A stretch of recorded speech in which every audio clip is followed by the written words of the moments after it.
Um, so um, this is what we're going to be looking at. And don't, if you'd rather pay attention the first time and then go back and fill out the worksheet, that's fine. We're going to go over the worksheet at the very end, so you don't have to be kind of going back and forth. If you'd rather just watch the presentation first and then go back and fill it in, that's perfectly fine. But we're going to go over some basics of the library website, WorldCat Discovery, the A to Z database list, and the LibGuides and other help that you can get. We're also going to look at ProQuest and Gale database searching, and we're going to look at theoretical frameworks, kind of why and how basics of theoretical frameworks, and then journal publication resources. So where you can look for publication opportunities, where you can find out more about journals and which journals you potentially would want to look at for publication. And we're going to use Scopus, Ulrich's Web, and Cabell's to look at those. Those are kind of three different tools that the library has that are really helpful for that. So we're going to look at the library website. From the A&M homepage, from the A&M Texarkana homepage, if you choose the academics menu, you can get to the library, or quick links. You can also go directly. Our old web address was library.tamut.edu, super easy for me to remember and type in. They changed it recently to this tamut.edu/library-services, etc. The old one still routes to the correct web page though, so I just keep using the old one.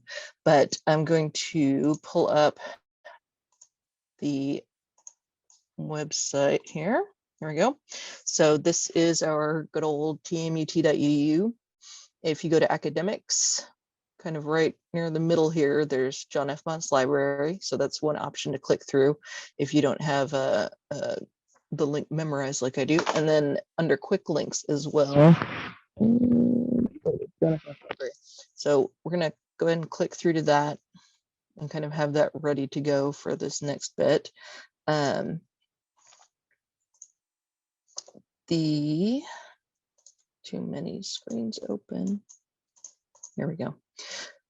So WorldCat Discovery is our catalog essentially, but it's a little bit more advanced than just a simple catalog.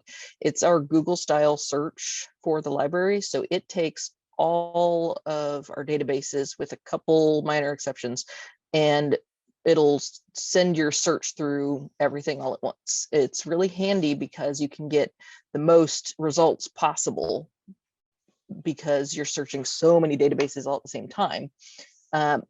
But it can also lead you to getting a lot of irrelevant search results because you're not using a database that is targeted to specifically what you're looking for. You're using all the databases.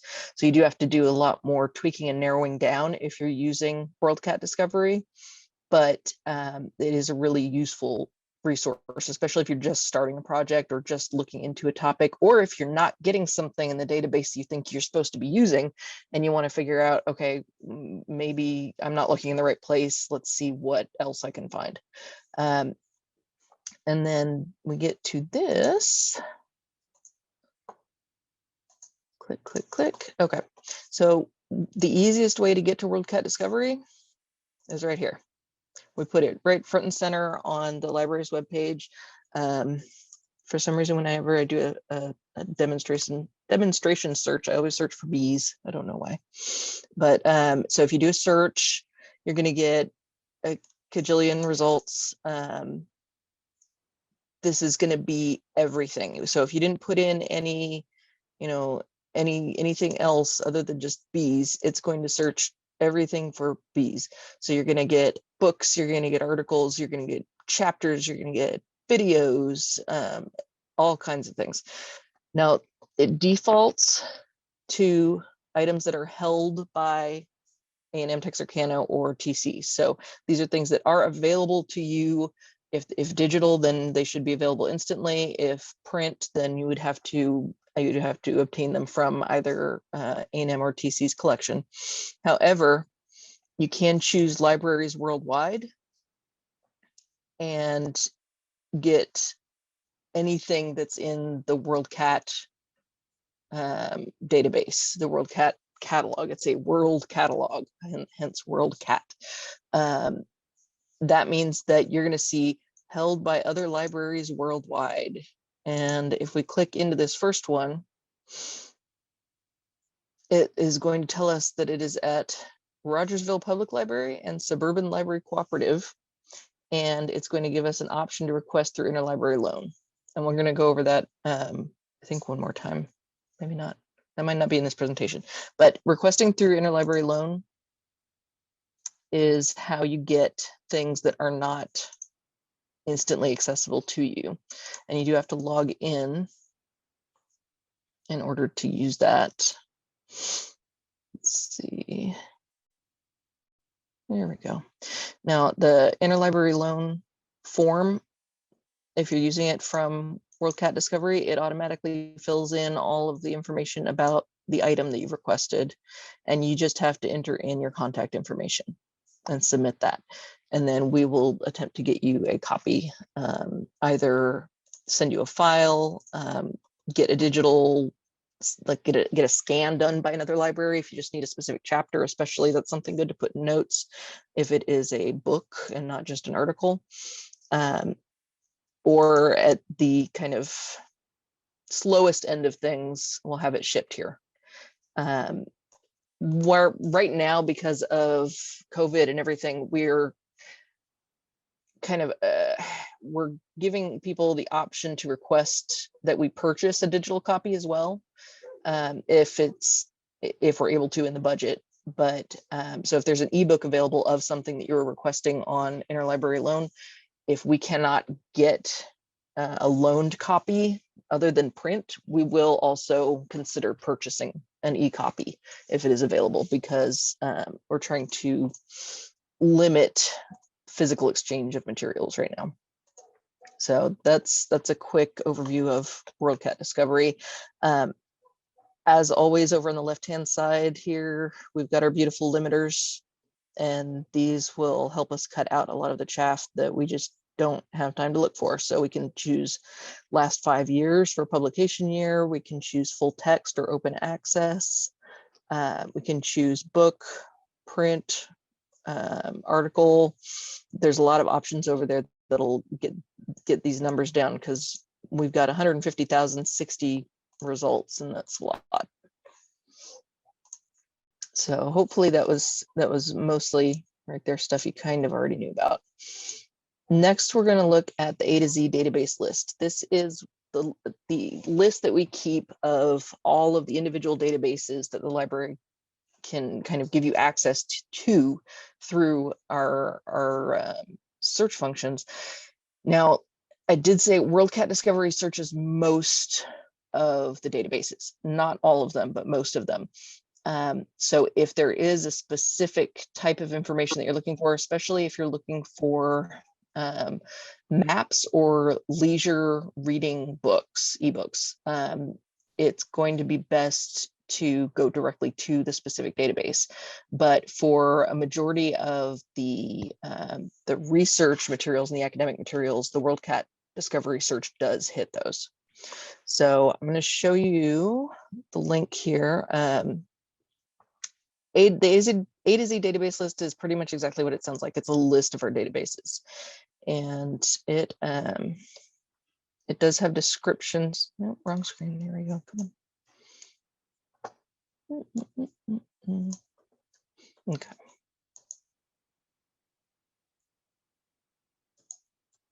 It's coming. There we go. Dr. Lawrence, can you let Georgia in? Okay. I'm in now. All righty. So the A to Z database list is from A to Z, a list of all our databases. We got 289 right now, and these are in alphabetical order by default, but we've got the subject menu here, and you can go in and choose, say, education, and that will take you to a much smaller list of only 34 databases that are going to be targeted at education topics. So that's a quick way to narrow things down. And we'll look at a couple specific databases that we can find on this list, but these are the ones that we've marked specifically as being useful for education topics. You can also sort by the type of database. So if you're just looking for abstracts, if you're looking for book reviews, if you're looking for full text, newspapers, primary sources, you can sort all of that out as well. And then in addition, if you're looking for specifically ProQuest databases or specifically EBSCO, that's an option as well. If you want to, you can also search for a specific database. So if you're in here looking for Ulrich's Web, you can just type in Ulrich and it's going to take you to that website, and it'll route you through to log in, and then you can go right into that.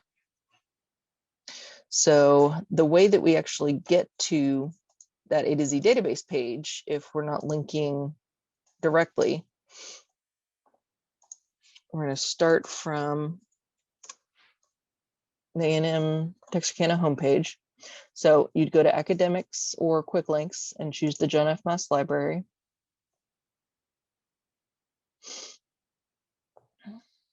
And then if you go to library guides,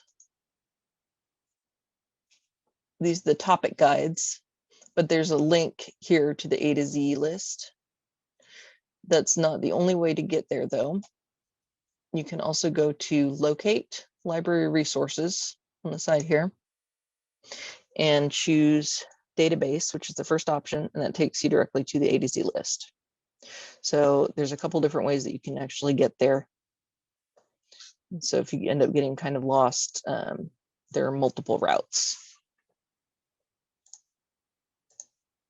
Okay. So then we're going to talk a little bit about, I'm going to show you the LibGuides page itself that we just kind of briefly landed on there. You can get to that very easily through the library's webpage because we have a link on almost every single page. There's that help link and then library guides right under it.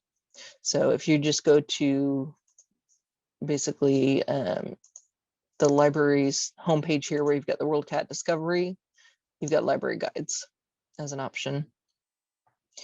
And these are topic guides. We're going to pick out our friendly little EDU 520 LibGuide here.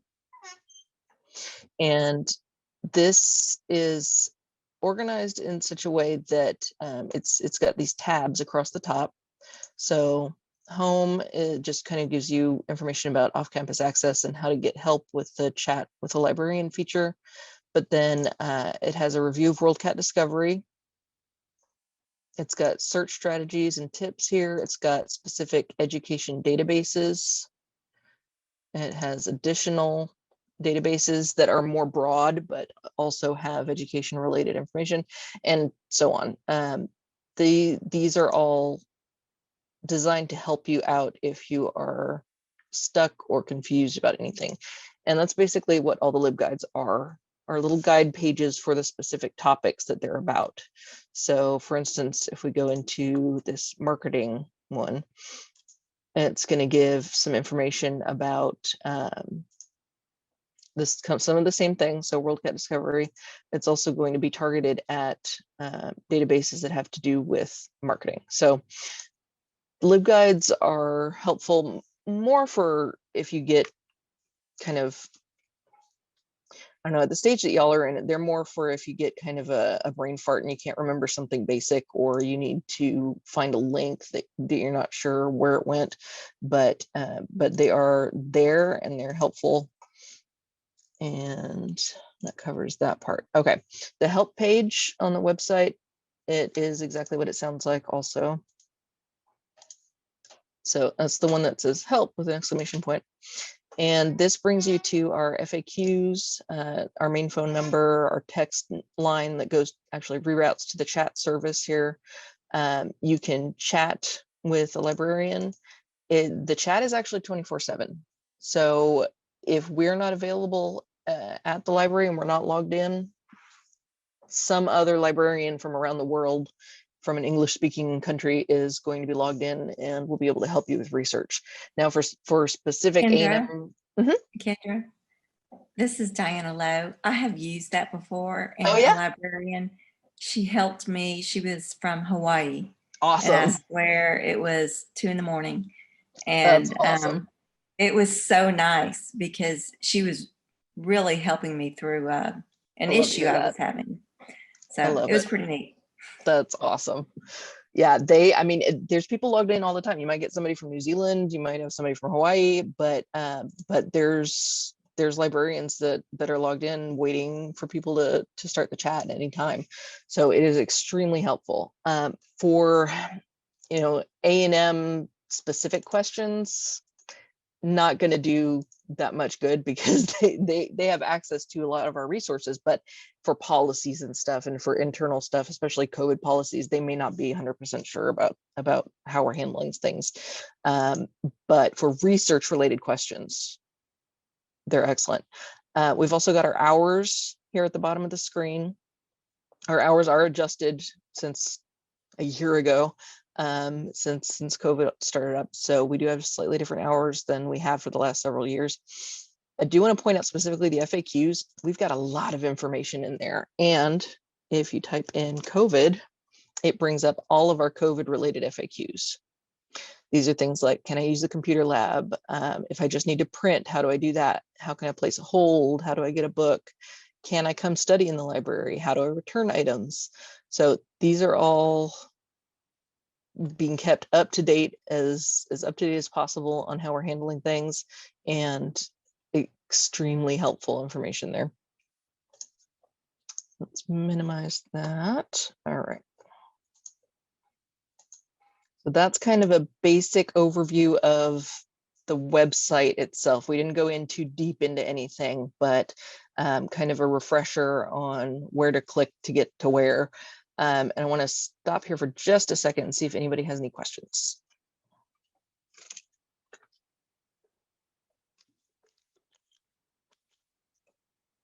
All right, awesome. So now we're going to go into some searching strategies and then talk about some databases specifically. So there are tons of searching strategies looking for information on databases, and these are just 3 of them that I'm going to talk about. Facets.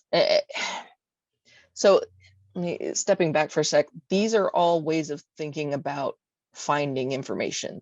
They are technically strategies, but they're more of a mindset of how you're approaching looking for information. So facets are thinking of your topic as a faceted gem, essentially.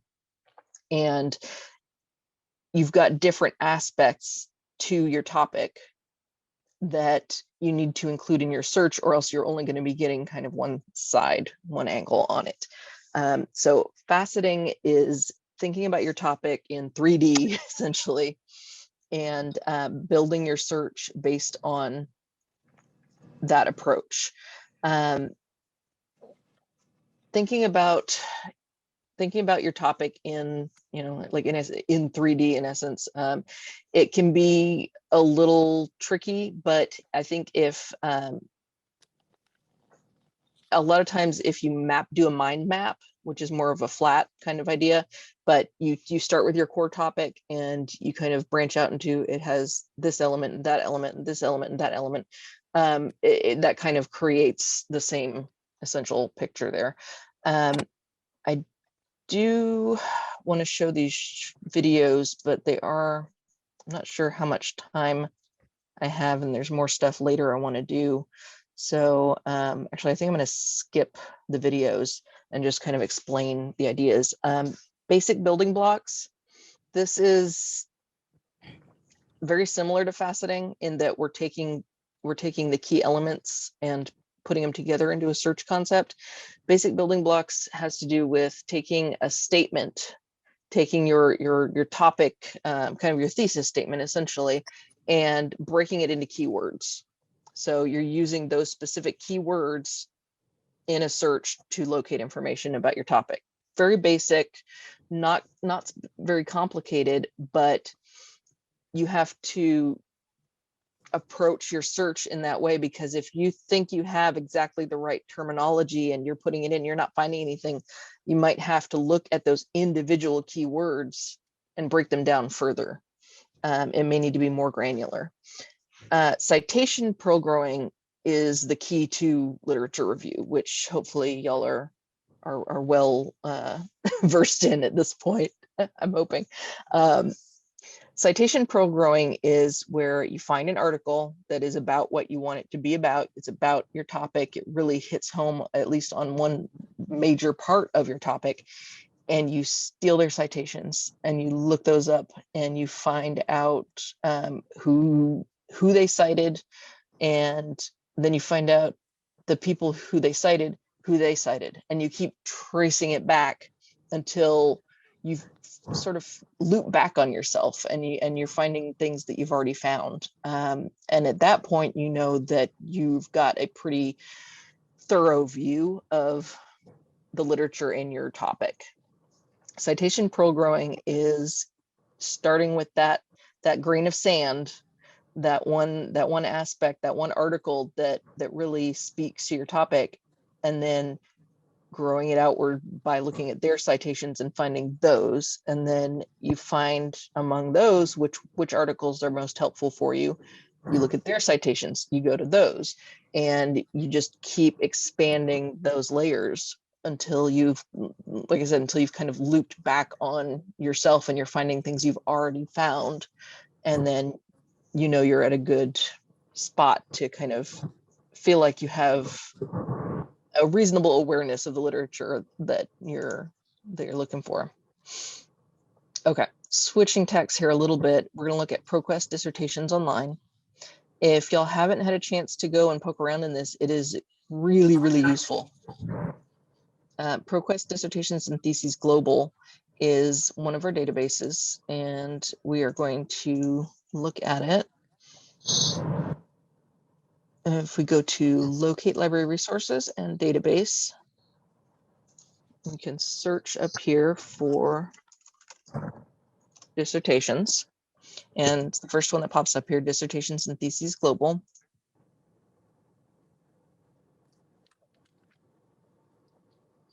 And this is, A&M Texarkana even has a few of our dissertations up here. And we can actually go in and look at those here. You do have the option to check off doctoral dissertations only on your search. So if you're wanting to keep theses and other master's products out of that, you can switch to just doctoral. If we browse by location, we can go down to the United States and Texas. Let's see, Texas A&M Texarkana, and we've got 10 documents currently up, and these are all dissertations and theses that A&M Texarkana students have done. So you can in turn look for either our dissertations essentially, or you can go anywhere else. You can browse by any other location. You can also do searches for your topics. So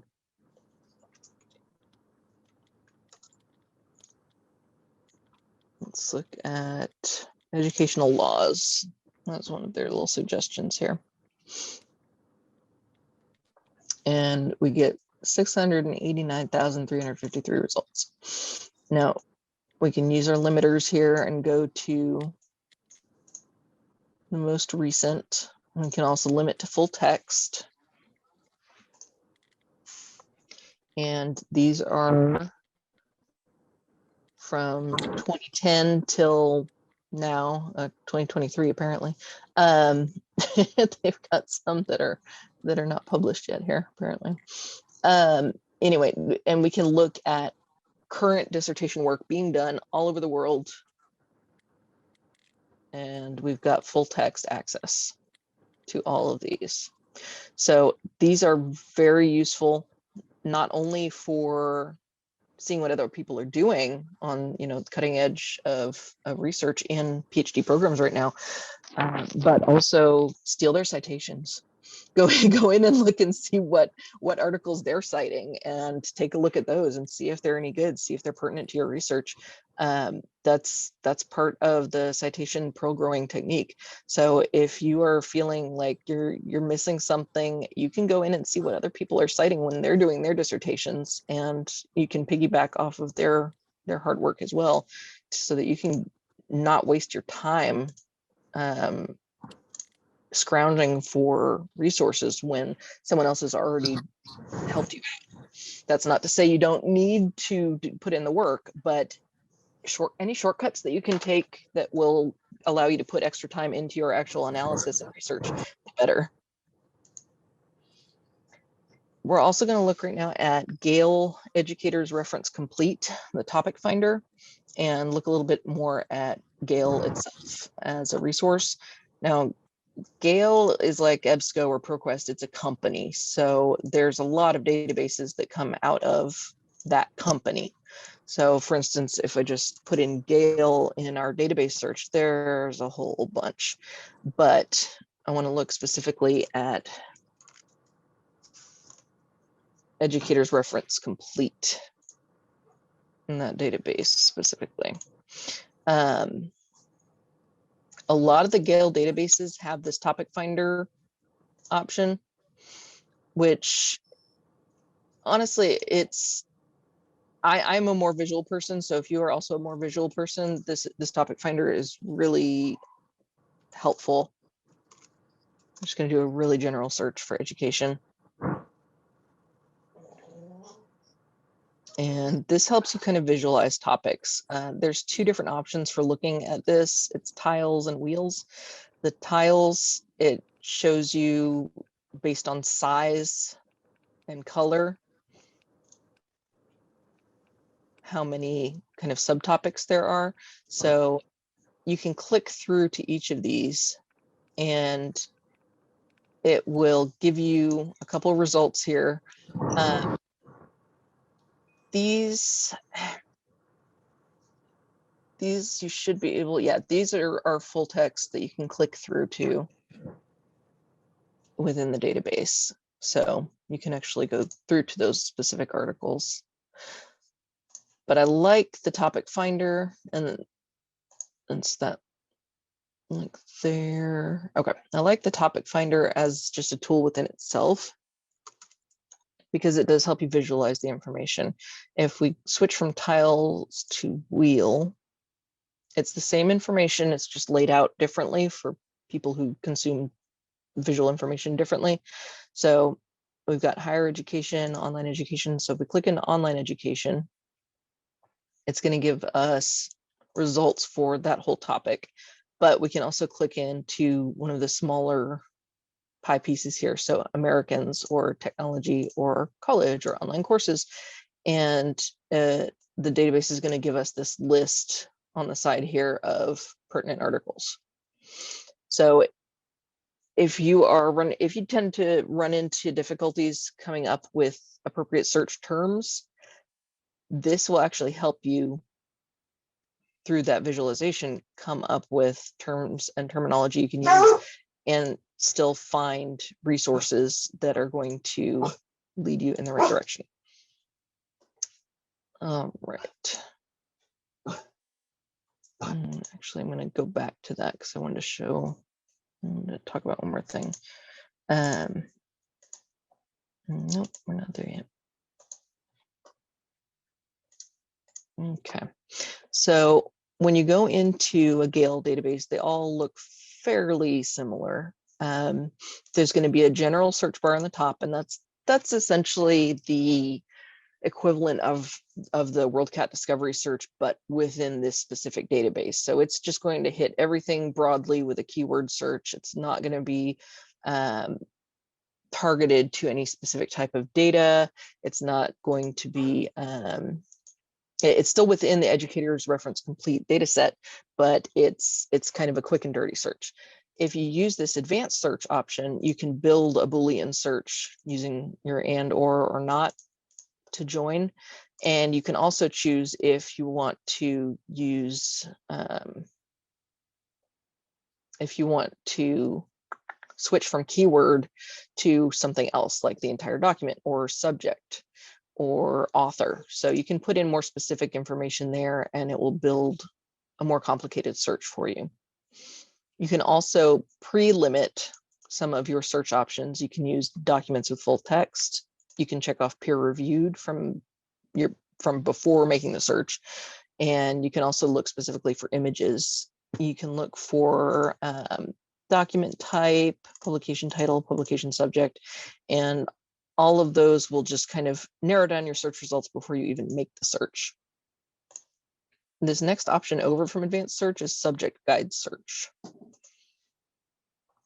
And this, let me just show you.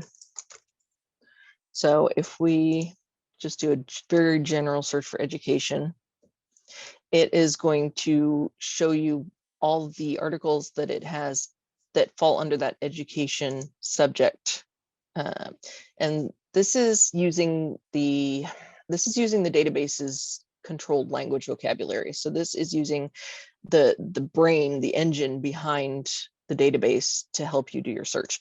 If you click on subdivisions, it's going to show you, like, it's going to take a step down in the hierarchy and show you more specific terms in that topic of education. So let's say you're looking for education and licensing, certification, and accreditation. You can click through to that option and it'll take you to, I guess, the one article that it's got here, which is a news article. So there are a lot of different ways to get to more specific information by doing your search a little bit differently. You've also got an option of publication search here. This is, and we can list all publications. This is the journals. This is the journals and newspapers that the database pulls from. So it's in alphabetical order. There's a bunch of them.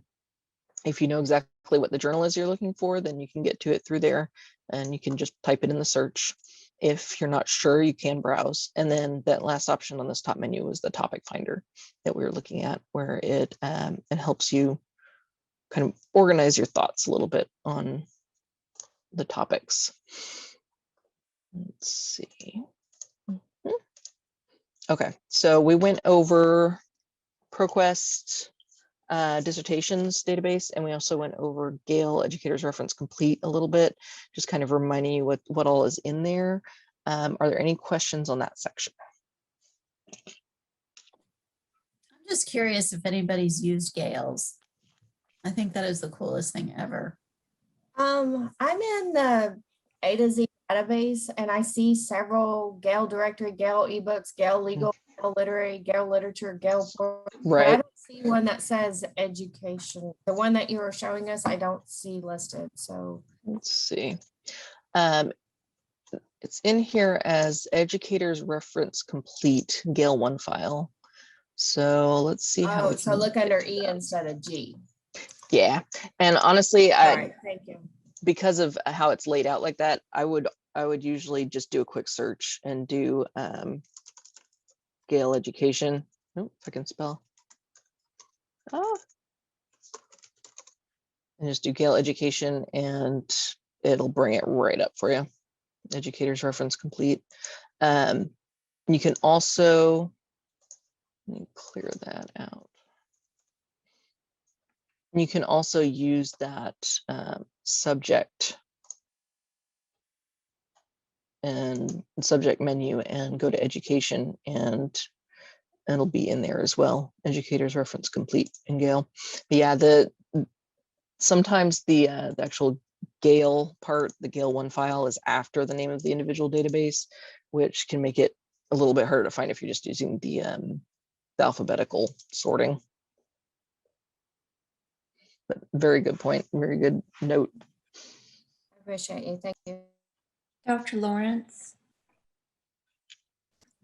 Yeah. Do you mind me asking, why do you like Gale so much? I like the topic finder. I think it's, I guess because I'm visual.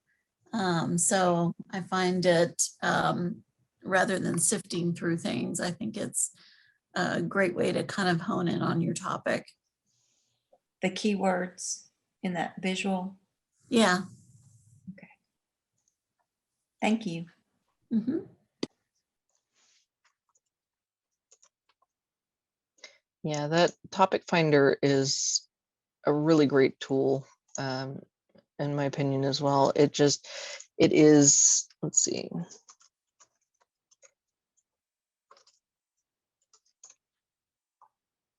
And you can search for more complicated terms. So you don't have to just stick to something simple like education. You can add things with and or, and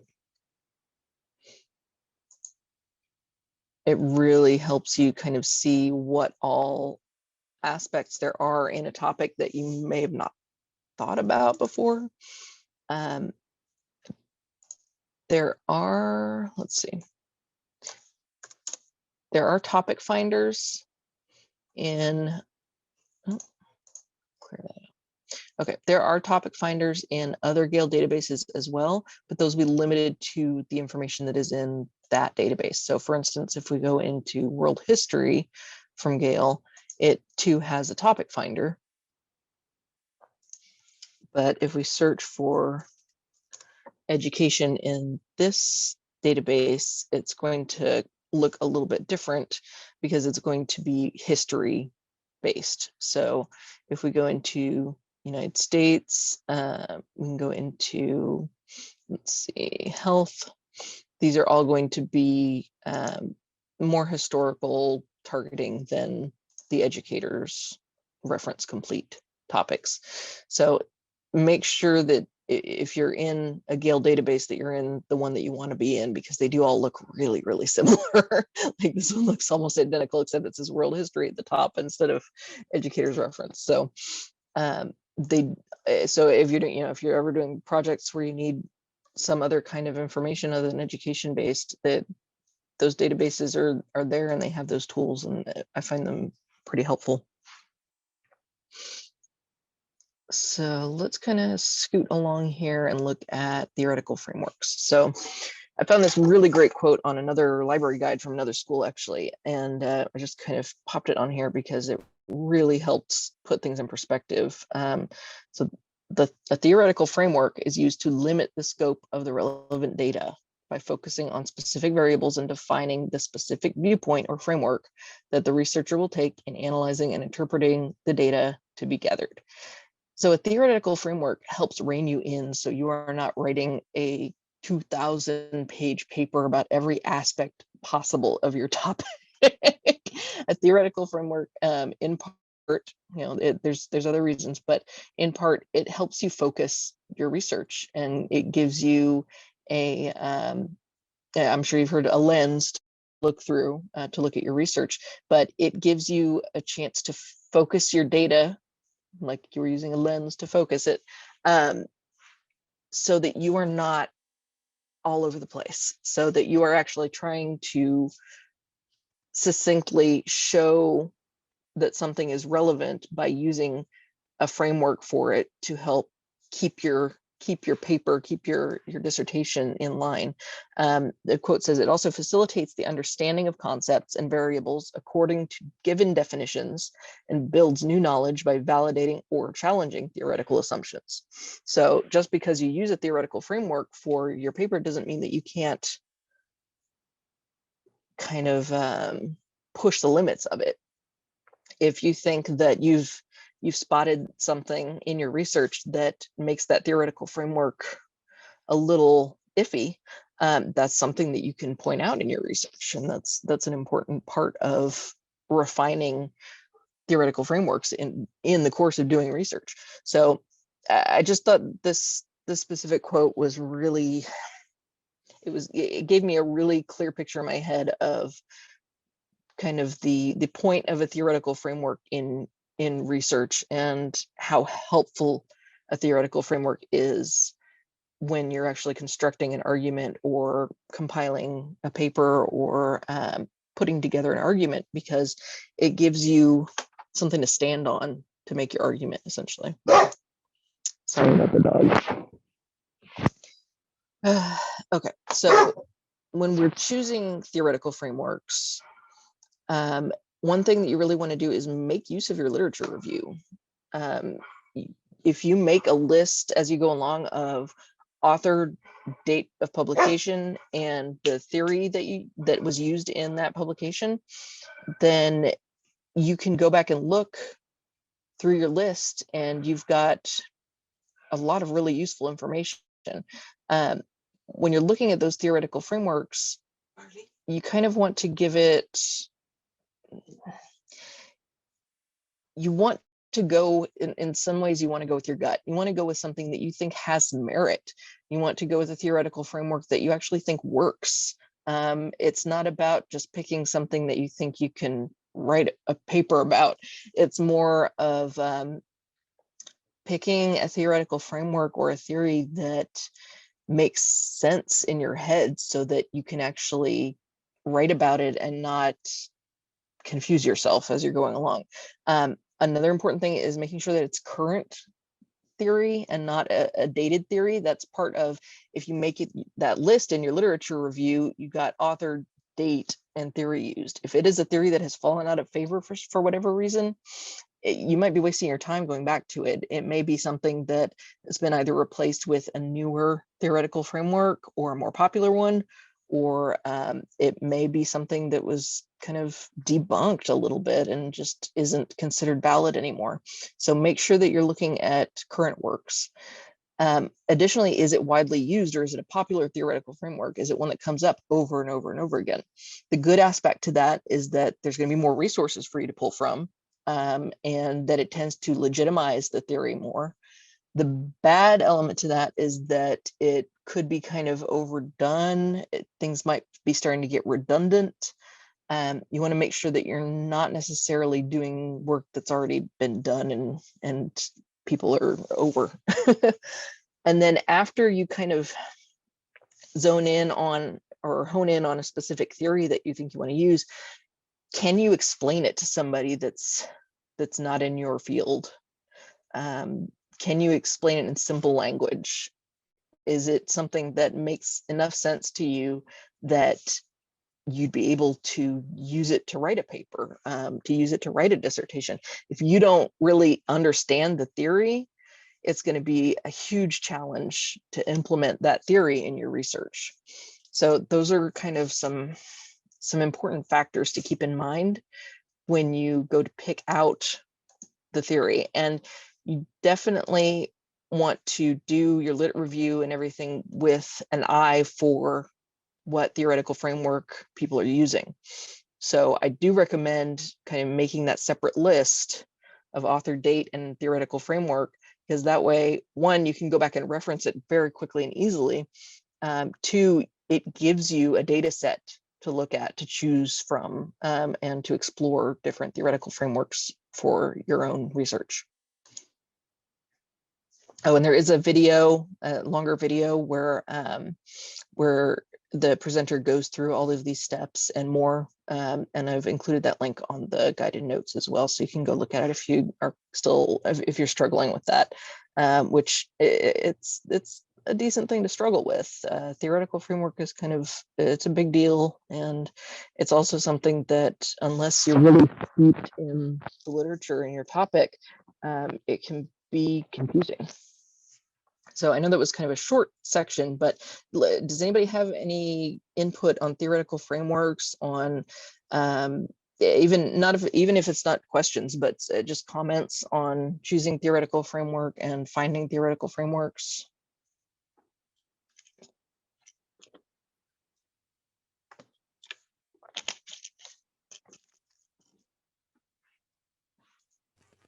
Georgia, do you want to talk a little bit about yours? Because yours comes from a much older model, but you're you're keeping the older model for a very specific reason, maybe. Does that make sense? Well, my theoretical framework being phenomenology, and more specifically transcendental phenomenology, will not attach another framework to it. So when we talk about Bandura or one of those more common educational philosophy or theoretical frameworks, mine strictly uses the philosophy or the philosophy itself as the framework. And so that's really unusual, and it's been interesting kind of working through that process in not falling back to kind of that norm that we've all been, or that structure and framework that we've all been used to, of picking the theoretical framework to kind of guide our thinking. In phenomenology, you cannot do that at all. So specifically transcendental phenomenology, not necessarily hermeneutic phenomenology. Awesome. Phenomenology is, there's a lot there. There's a lot there. That's a really interesting approach to take. It's That's heavy. awesome. You're right, Candace. It is, I appreciate yeah. it. It didn't matter what you went, it's heavy. Yes. It is. It really is. And I appreciated your comment in your slide to say, make it simple, because there's moments where just breaking it down and being able to communicate it is the challenge in and of itself. Oh, yes. But that's so important. So I appreciated that, bullet in your slide. Yeah, definitely. No, what I know about phenomenology comes from my undergraduate research in anthropology, but even then it's, yeah, there's a lot there. That's a tough one. Anybody else want to say anything about theoretical frameworks before we move on?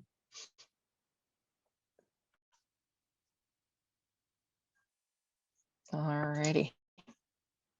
So we're going to have a little section here on journal publication.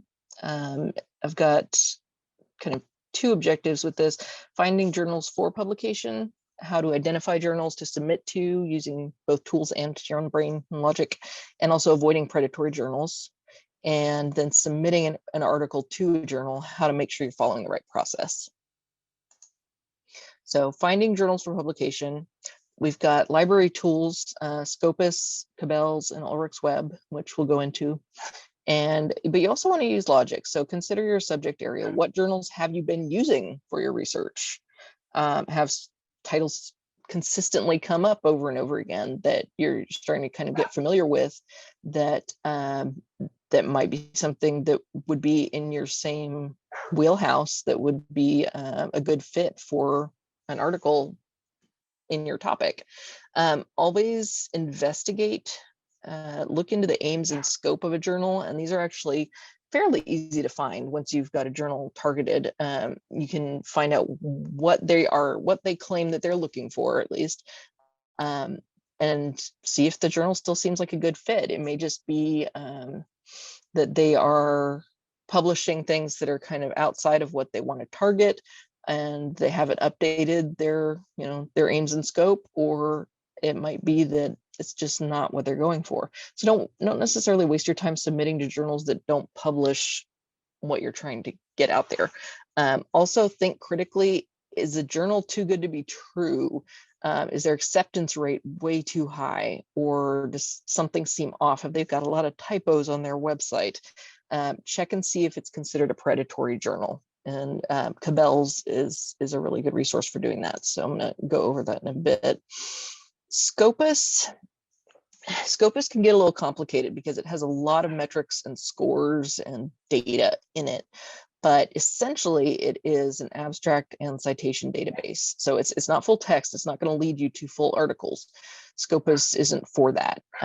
We're going to look at it, and it'll kind of hopefully become clearer what I mean. Let's see. So if we go to Scopus here in the A to Z list,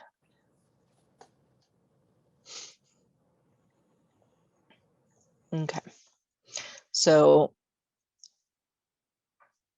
Scopus, and they've got their little "what is Scopus" page that kind of explains it. It is a curated abstract and citation database. So it's not there to bring you to full articles. It is there to show you information about journals. So if we let's do a keyword search. So we're going to go in here to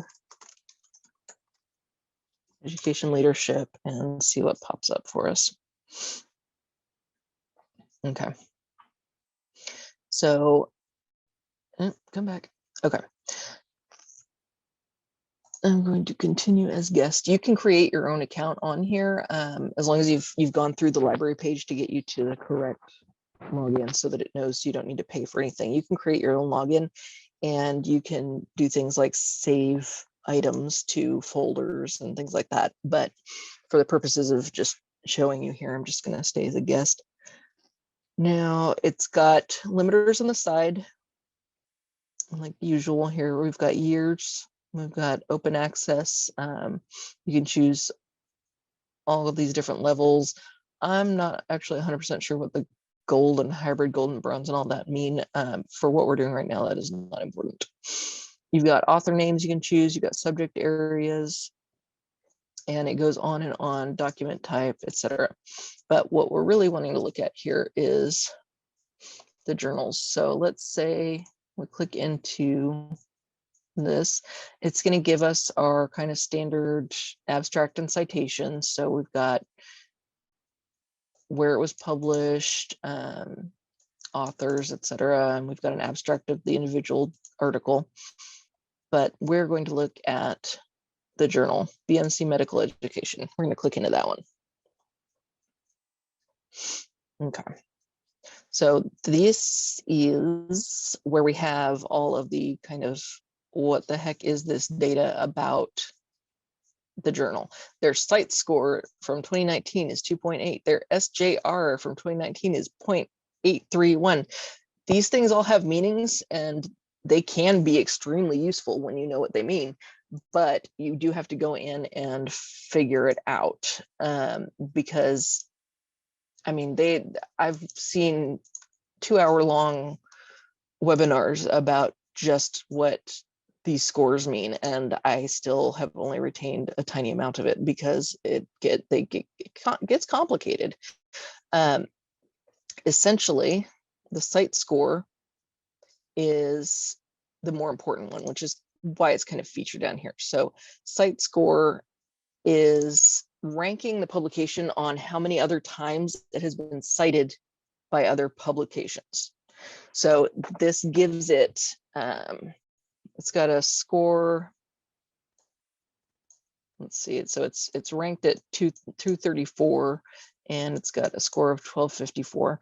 And these are educational research related journals and how often they were cited by other publications. So if we go to the number 1 on that list, Review of Educational Research from Sage,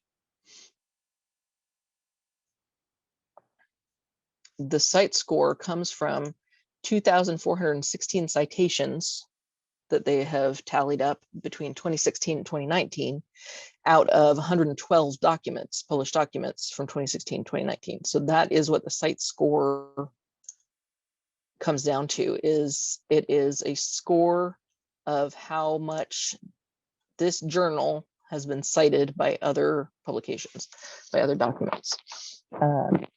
They also try and keep it up to date for 2020. So they've got kind of the most recent year set aside here, but you can also go back through the years and see, okay, in 2012, how are they doing? Have they gone up or down? They've gone up considerably.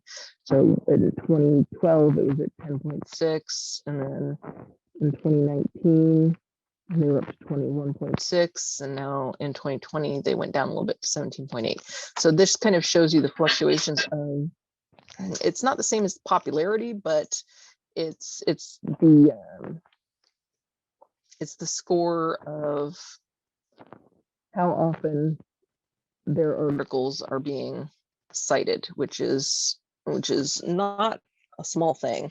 It is important, and it is useful. So their lists here of their category education site scores, these are pretty helpful to find the top journals in your topic.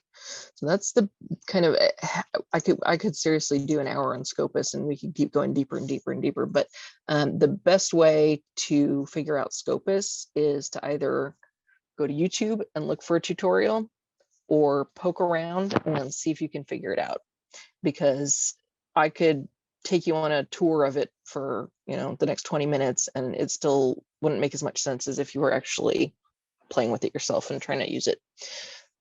Cabells is more user-friendly, and it also has a lot of basic data about journals that's all in one kind of bite-sized piece, but it doesn't go into the individual article information the way that Scopus can.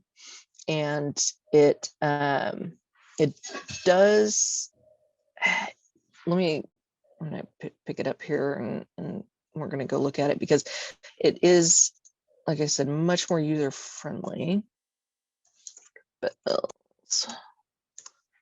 Okay, so it's Cabell's Directory of Publishing Opportunities. So it's specifically targeted at people trying to publish. Okay. So up on the top here, we've got Journalytics, predatory reports, and author service. So we're gonna look at Journalytics first. These are more stats and more analytical rankings of journals. If we look in here, we'll just do a blanket search for education. It's going to give us in alphabetical order all of the journals that have anything to do with education. If we looked up a specific journal title, it would be a little bit more targeted there, but we're just going to kind of pick one here. Let's see, action in teacher education. We'll go into that one. Okay, so when you click into that, it expands its little info box here. It's got its own like site index ranking. It's got alt metric report.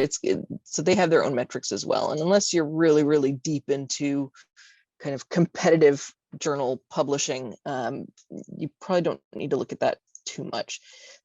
The really good info here is on this about section. It gives you the discipline. It tells you what audience it's aimed at, academics, who sponsors it, how frequent it comes out. It's got the ISSN information. It has on the read more, it's got the about the journal. So you've got a quick snapshot of what the journal is all about. This right next to the submission box, it says view guidelines. That links directly to the actual journal's guidelines for authors.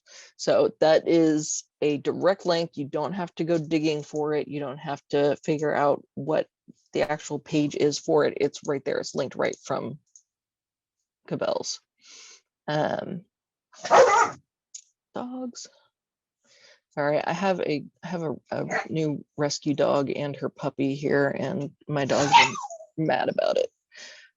All right. So going back into another random journal here, academic psychiatry. It's got disciplines, psychology, audience, academics, bi-monthly for frequency. It's got that view guidelines that'll link directly to the guidelines that you would need for submission. And right here in all of this, this little icon field, it's telling you a lot of stuff. It's telling you how you submit through the web. Invited articles are 11 to 20%. So those are ones that the journal specifically requests from authors. Their acceptance rate, 37%. What kind of peer review they use, double blind. Time to review, 1 to 2 months.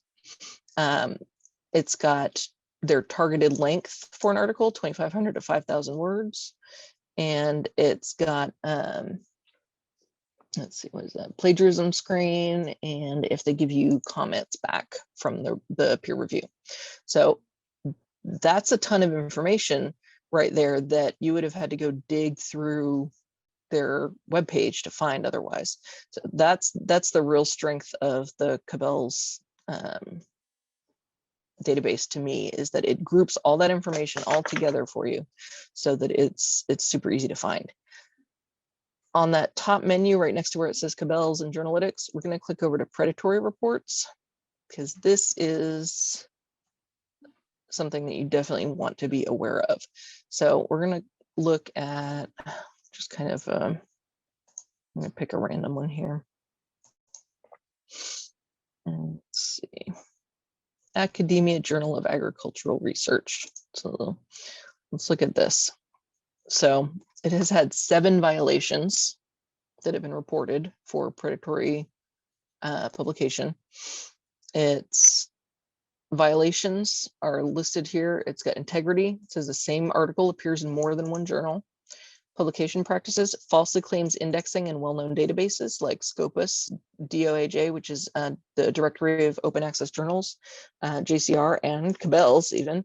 And the journal uses misleading metrics. So metrics with the word impact factor that are not the well-known Clarivat Analytics impact factor. So you can look at these and you can decide if that's kind of a deal breaker for you, and if you don't want to look into publishing in that journal, or if you don't think that's enough to worry about. Some of them are going to be worse than others. So you can look and see this one, this Academia Journal of Educational Research. It's got a lot of, it's got, okay. Is this the one we're just looking at? No, it's a different one. Okay, so here's one random one. The website does not identify a physical address for the publisher or gives a fake address. So, they're a little fishy, is basically what this says. So if you are looking at a journal and you're like, I haven't really heard of them, but they look good, and the articles that I found from them really are on the same topic, or they're in the same kind of general area of what I'm doing, you can actually go to predatory reports on Cabell's and look them up and see if they've got reports on them, see if they're legit or not. And that is a really, really useful tool to have at your disposal. Right next to predatory reports, there's author services. And can I just say something real quick? I don't know if Dr. Rincon or anybody else gets a lot of these, but and I think you guys, once you do your dissertations, might get these. You start to get invites to publish with people, and so sometimes it's like, oh no, but sometimes it's question, and so it's really good to know that this is here. Yeah, once your name is out there, essentially, you will start to get emails saying, hey, we're having this conference, this e-conference, especially e-conferences, and we want you to submit and for a presentation.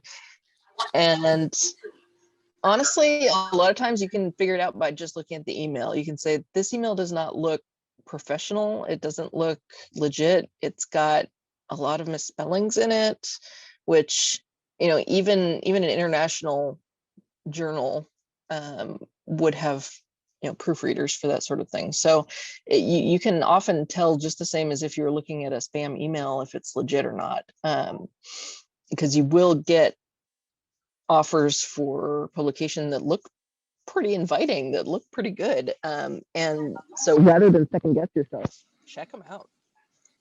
Well, and one of the things is that those predatory journals are getting better too, because they can sometimes pass the email test, but then when you click to their website, they tell you for one loaf, even if they say it's double blind peer review, that's kind of the gold standard, or at least the litmus test in a lot of academic publishing, is that you want to have it double blind peer reviewed. But then they'll say, but it'll only cost you a $595 processing fee. That's a predatory journal. You should not have to pay to have your work published.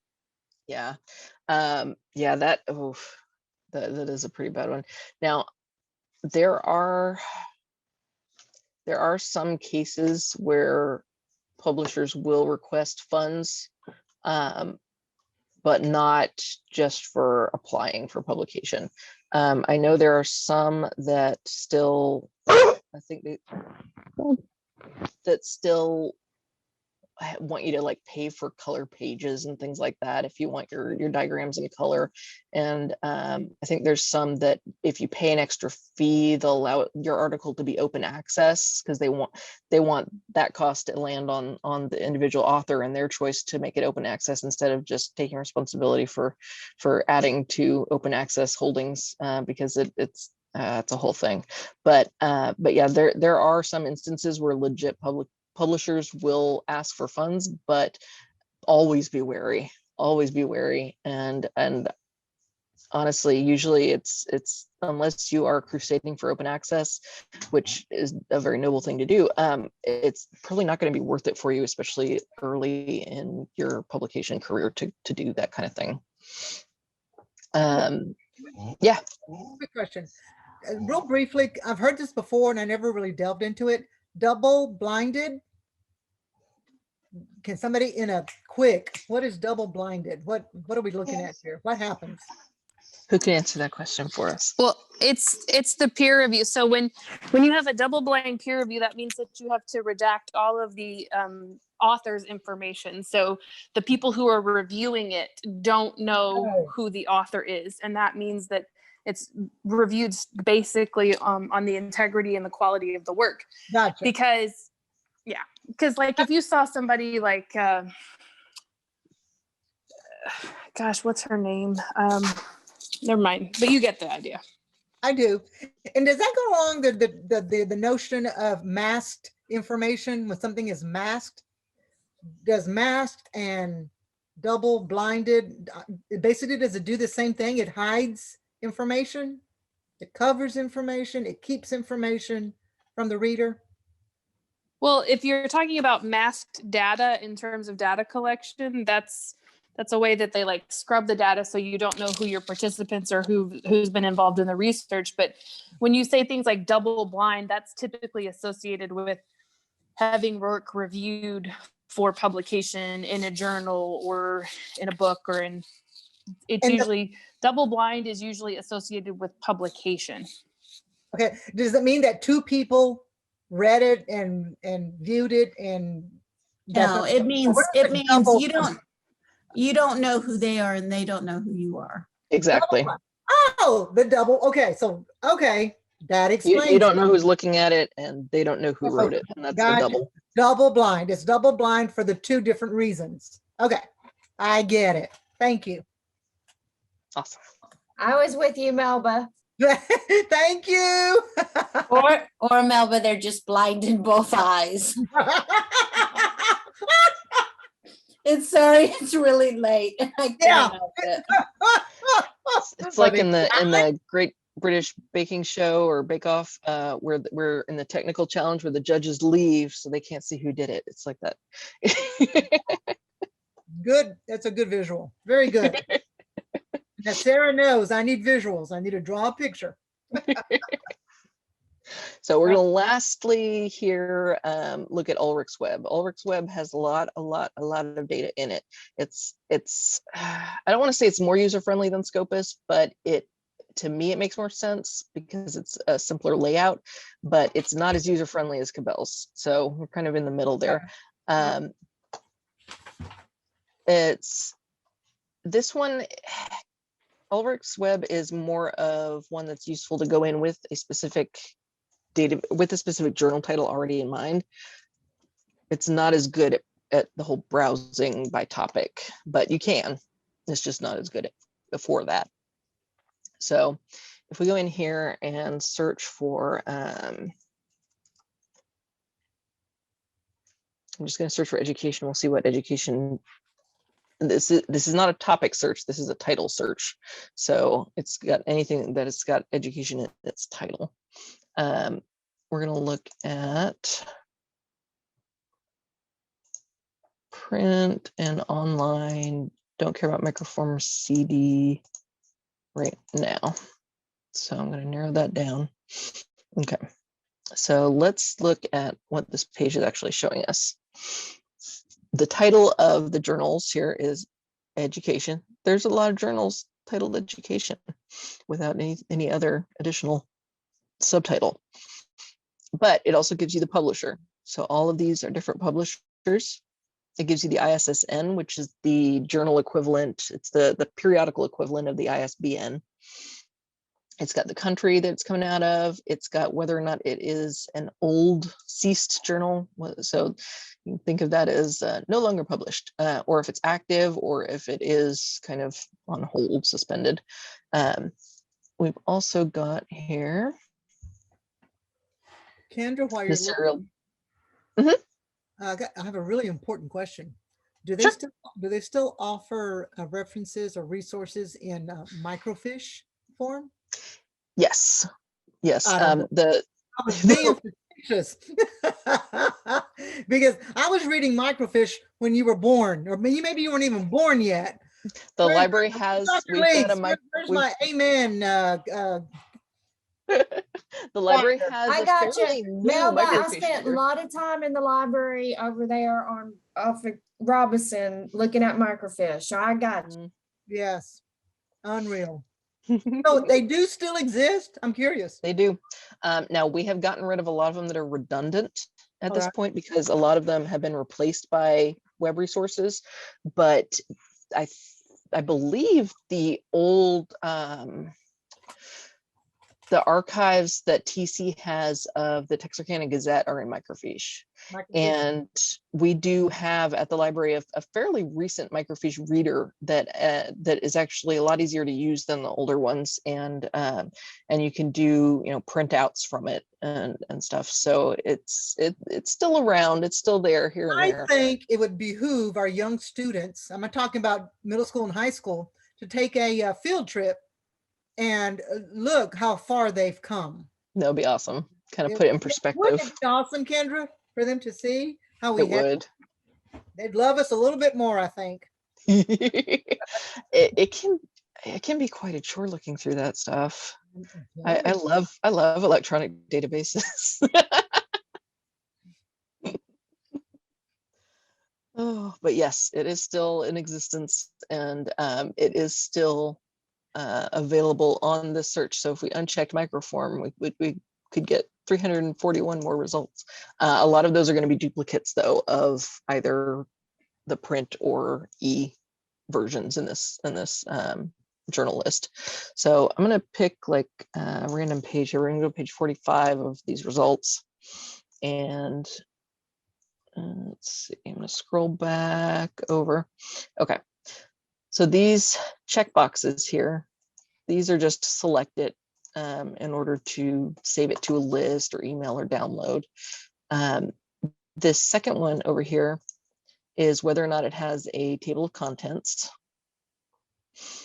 This third one with the kind of black and white shirt looking thing, this is if it's refereed or not. Refereed is another term for peer reviewed. So if you're looking up a journal and it does not have a refereed mark, it is not peer reviewed. And that's Ulrich's Web is a quick and easy way to figure that out, but you can use Cabell's or Scopus for that too. You can also go to the individual journal's webpage and look through their about section, and it'll tell you there.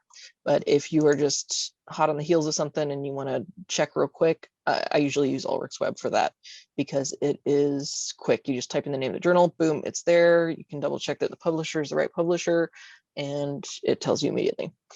If we Kendra, click, hold on. yeah, of course. You're going a little bit too fast for me, and I think my thing is in the way.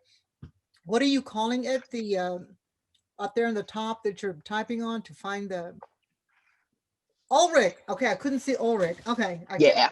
Okay. So we're in Ulrich's Web right now, which All right. Thank you. yeah, of course. Hey, And Kendra, yes, I have a question. So I course. have an article that has been cited, no less than 40 times. okay. And I have searched and searched and searched for the article.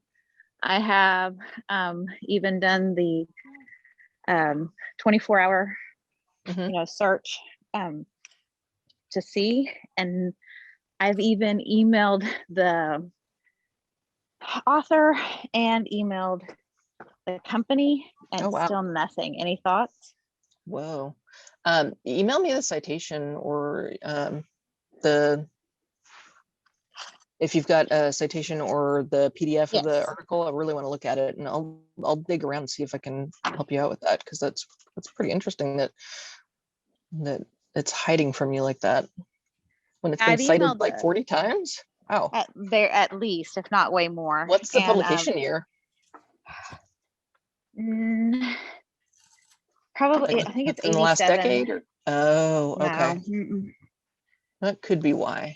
It could be something that just never found its way to digitizing. but I would think that's still recent enough. So yeah, I'm Yeah. very curious. Yeah, send it to me and I'm going to look at it for you. Okay, great. Thank you so Definitely. much. Yeah, of course.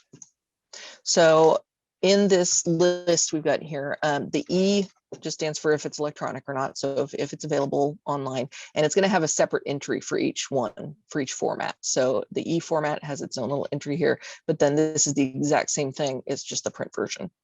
And over here on the format, way on the side of the screen here, it's got print and online. So it even explains that even further over there.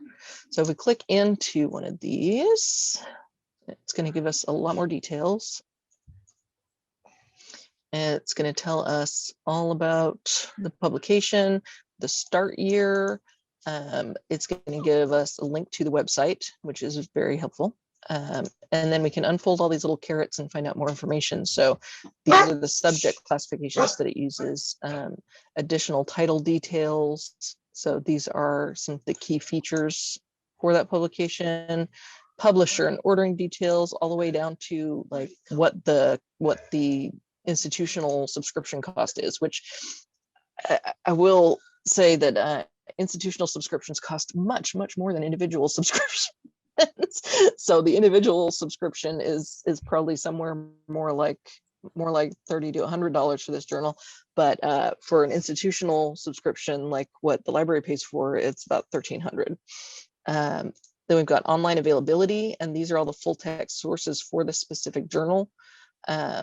And it's a lot of these may be ones that we don't necessarily have, that the library doesn't have access to. It's just giving you everything, that everywhere that journal appears. So the more databases and kind of options that this gives you here, the wider the distribution of that journal. So if it's only available in a couple spots, it's going to be harder for people to get access to. If it's available in all of these EBSCO journals, all of these ProQuest, all of these Sage journal or Sage databases, it's going to be a lot easier for people to find and for you to find. It's got a list of where it's abstracted and indexed. So like here's Scopus from Elsevier. There's all kinds of ProQuest ones and Taylor and Francis. And yeah, so this gives you a lot of data. Some of it's useful, some of it maybe not as much, but it does have a lot of information there that does not cross over with what Cabela's and Scopus has as far as where this is available to access. So I would recommend using Ulrich's Web.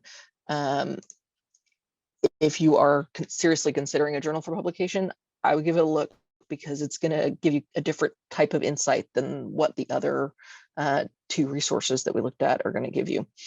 It's also, it's got an open access link here, so you can see if the journal is open access or not. And so open access, of course, meaning that you don't have to have a subscription to get to the full text. Open access means it is for free, available to anyone, regardless of their affiliation, regardless of whether or not they can get into a university database or not. And then it's also got, they have their own reviews. So we'll just go into this top one here, labor education. And where do they keep their reviews on here? Okay, so this is, an Ulrich's Web review of the journal. So for what that's worth, that is available on some of them. Kendra, can you do me a favor and see if they have anything under educational leadership? Mhm. I have not used this, and this may set me on a whole different trajectory if they Gotcha. have. So now keep in mind, not this, literacy leadership. literacy leadership. Yes, ma'am. Now keep in mind that this is a title search, not necessarily a keyword search. So unless there's something called literacy leadership. Okay. Oh, there'll be some, but okay. Title So, search. All right. so if we wanted to look for,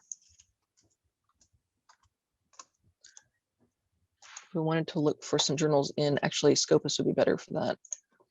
Scopus? Yes. No, so I would start with Scopus and look for, is it literacy leadership? Yes. Let's see.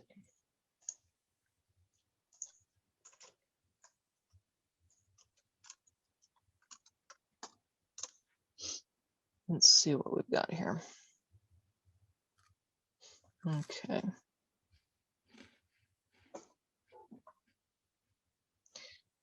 So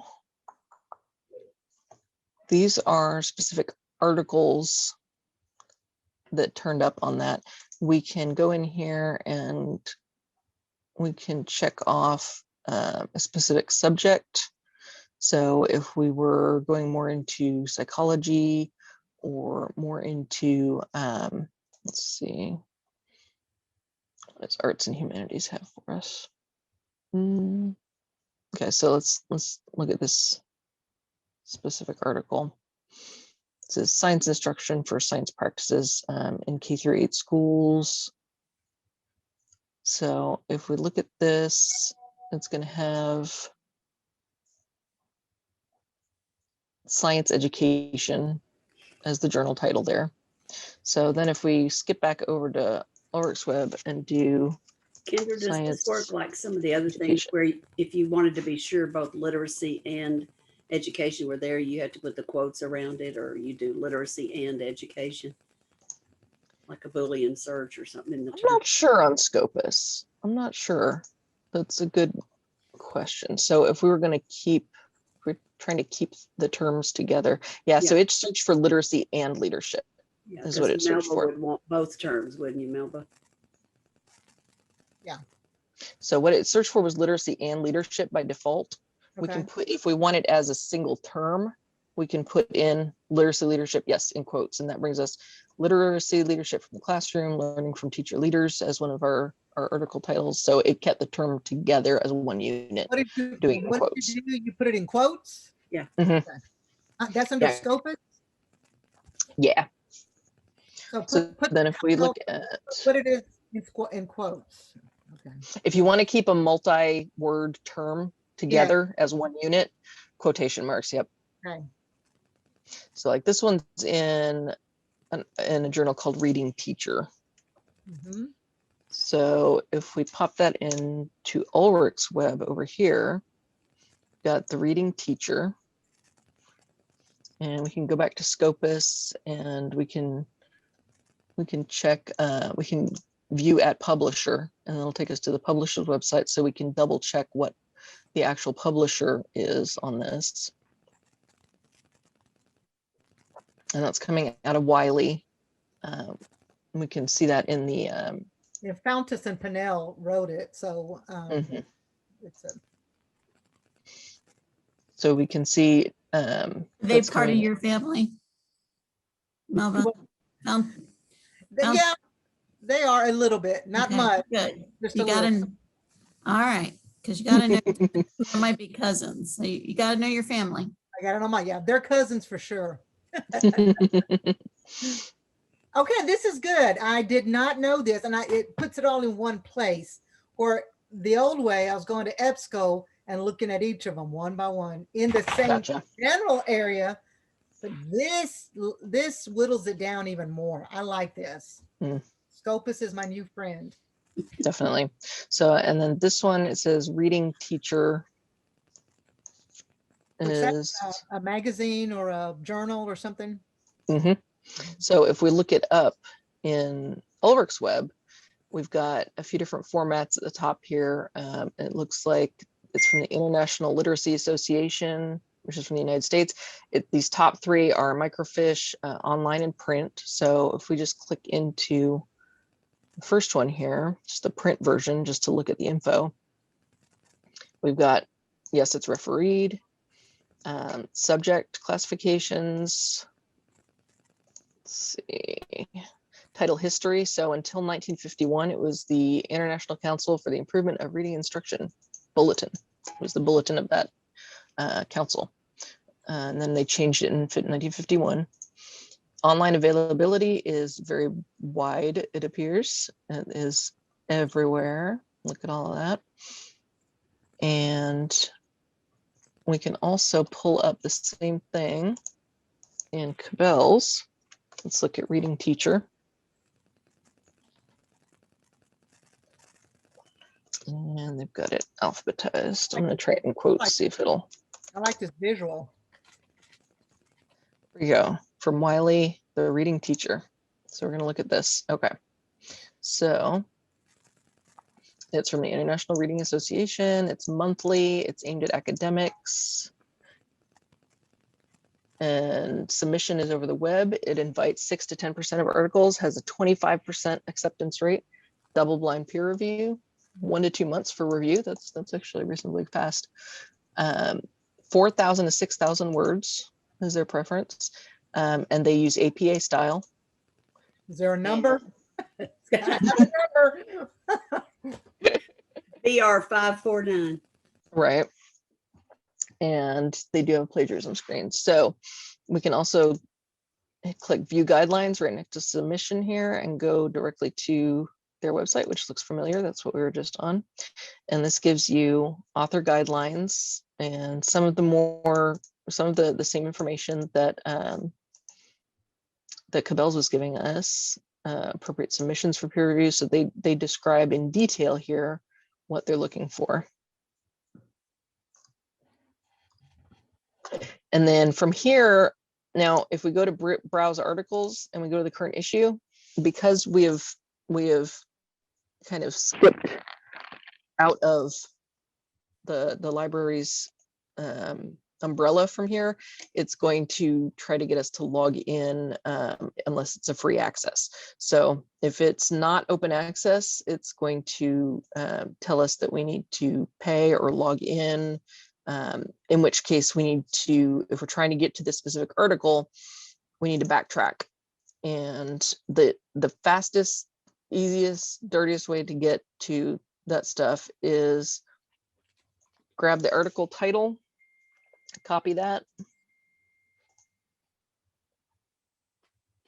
go to the library's main page, and in WorldCat Discovery in quotation marks, put in that title. And there we go. And we can go to full text from there. We just had to backtrack so that the article or the journal was aware that we were coming from the library's website and not just from a link on the open web, essentially. Right. Thank you for that. I appreciate it. You're welcome. Glad that was useful. Let's see. So additional resources, basically, check it out, do searches, pick a journal and go investigate it on each of those 3 and kind of figure out what you can find out from them.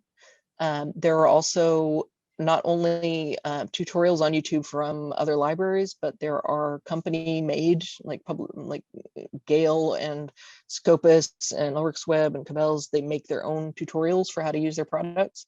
And you can also, if you want to look for, if you have kind of a specific project in mind or specific things that you're trying to look for, and you don't just want to know how to use it, but you want to help, you want to get help with this specific thing, I would recommend making an appointment with one of the librarians so that we can like do a one-on-one Zoom and kind of walk through it together.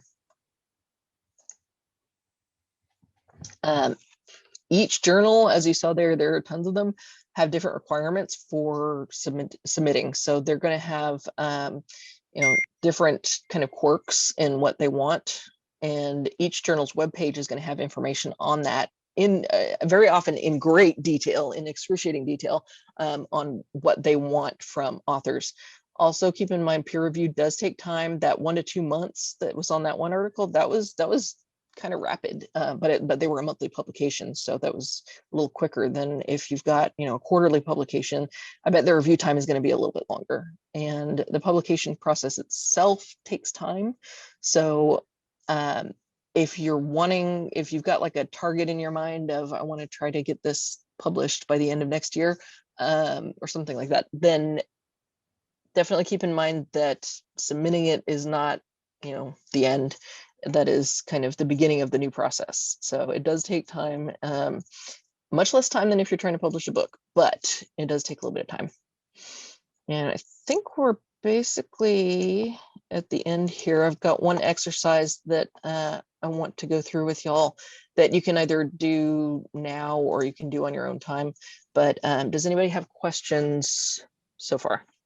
Now, feel free to ask questions, but I did want to warn Kendra that you guys would probably start turning into pumpkins around 8 o'clock. So. Yeah, it's understandable.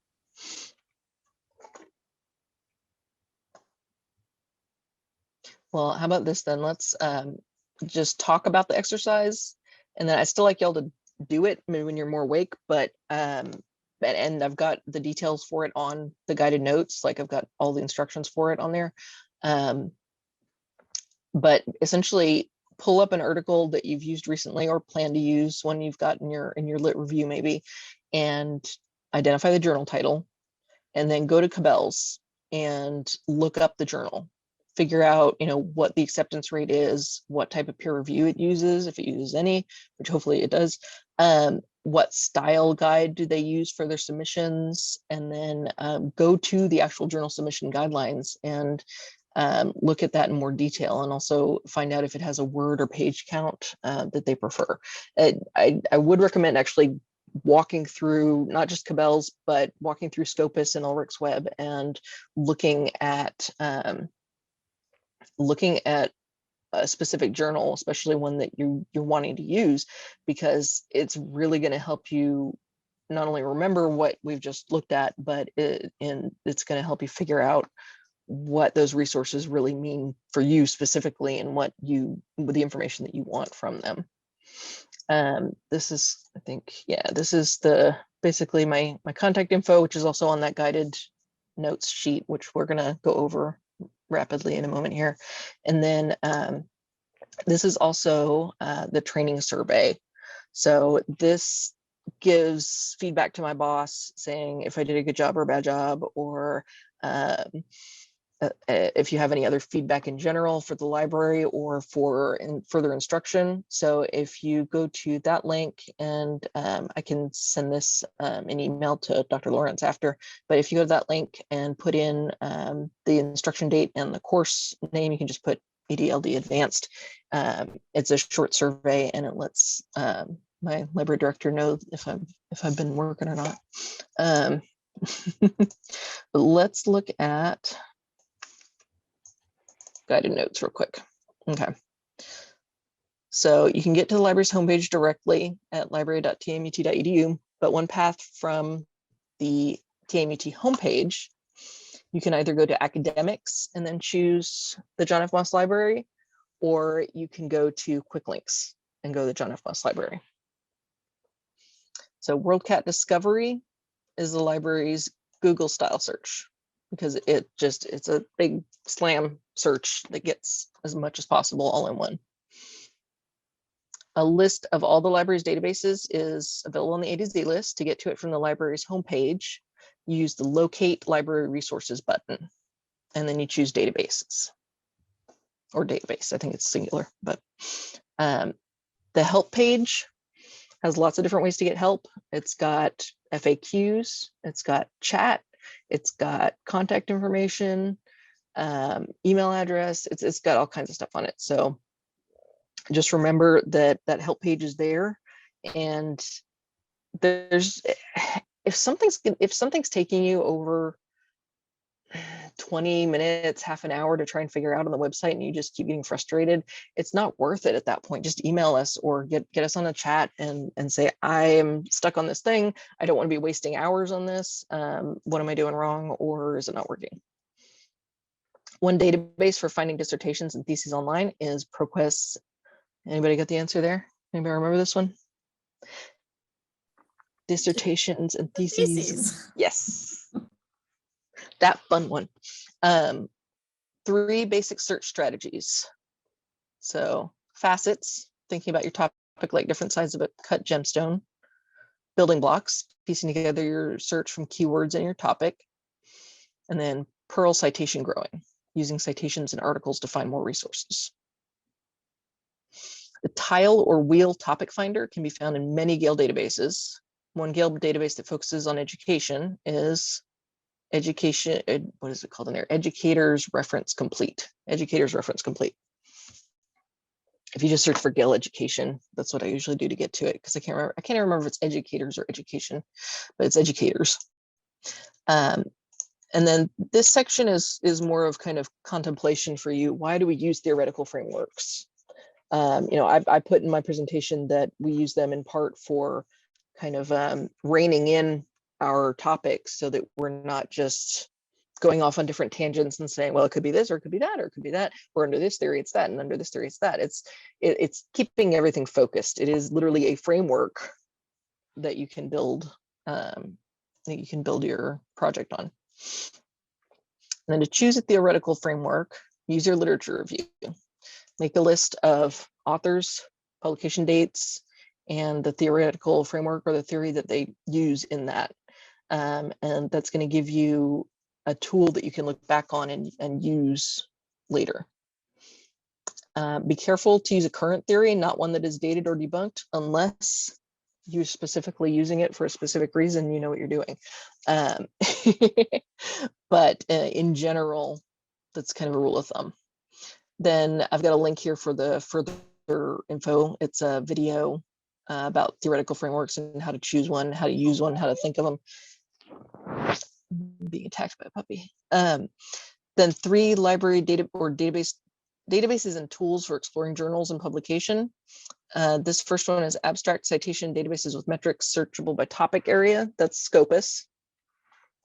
Then basic journal information searchable by academic field.